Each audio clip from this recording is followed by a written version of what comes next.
This courtroom at the Court of Appeal Abuja Division is partially filled with lawyers representing Labour Party, the People's Democratic Party, the All Progressives Congress and the Independent National Electoral Commission INEC.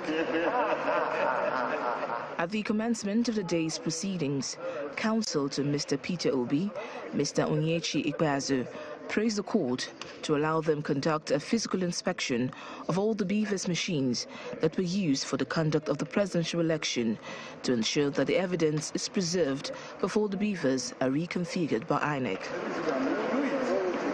He adds that if they are wiped out, it will affect the substance of the case. They equally applied to obtain the certified true copy of all the data in the BVAS. Counsel to Atiku Abubakar and Emeka Etiaba also shares the same school of thought as the Labour Party. Counsel to INEC, Mr. Tanimu Inua, urged the court to refuse the application, insisting that granting the request by Mr. Obi and the Labour Party would affect its preparations for the impending governorship and National Assembly elections.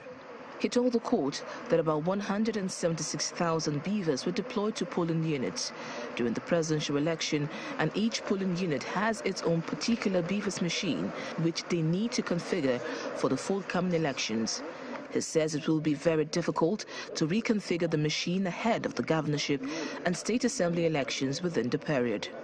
He added that no information in the beavers will be lost, as they will transfer all the data in the beavers to their back-end server.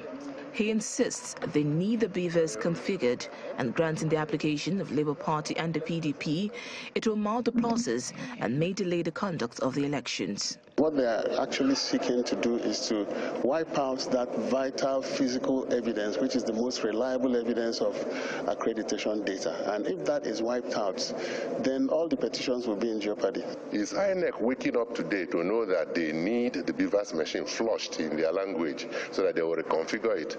Were they not aware of this when they planned the timetable and said the governorship and the House of Assembly election will take place 2 weeks after the presidential election? They have not even shown from their application how long will it take them to inspect and come up with whatever they want to come up with it.